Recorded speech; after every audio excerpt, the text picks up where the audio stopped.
Menapaki usia senja 81 tahun, kakek Syafei berkubang dengan kemiskinan.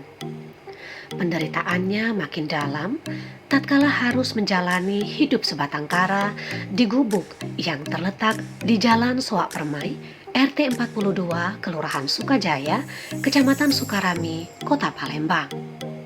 Ya, kakek Syafei merupakan salah satu potret kemiskinan warga metropolis yang bertahan hidup dari belas kasihan orang. Kini, kakek Syafei hanya bisa tergolek lemah di tempat tidur akibat penyakit yang menggerogoti kesehatannya. Beruntung Sekda Kota Palembang Ratu Dewa cepat tanggap setelah menerima laporan warga.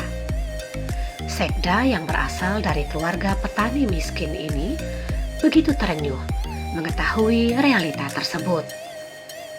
Bersama SKPD di lingkup Pemkot Palembang, Ratu Dewa langsung mendatangi kediaman kakek Syafei. Pria renta yang semasa mudanya dikenal tetangga suka membantu orang ini langsung dibawa ke RSUD Bari untuk mendapatkan perawatan medis.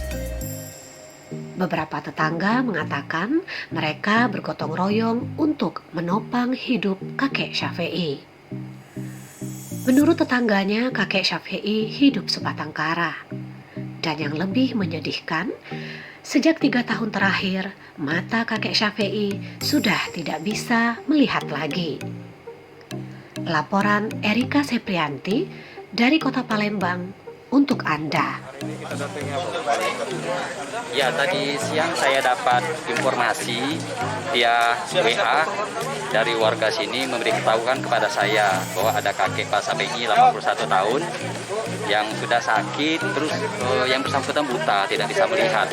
Maka saya sangat miris sekali, langsung saya tidak lanjuti pada malam hari ini supaya dirawat, kita cek kondisi beliau, bila perlu di ronsen. Ibu dirutnya sudah saya kontak supaya dirawat benar-benar pada malam hari ini sehingga hasilnya bisa kita dapatkan nanti. Malam ini segera kita bawa ke rumah sakit Bari. Oke. Yang lain-lainnya sudah saya perintahkan kepala dinas sosial untuk membuatnya. Satu Indonesia Sehat sama satu lebihnya tuh BPJS juga. Iya. Jadi dia dirawat sampai Ya, sampai kondisinya membaik.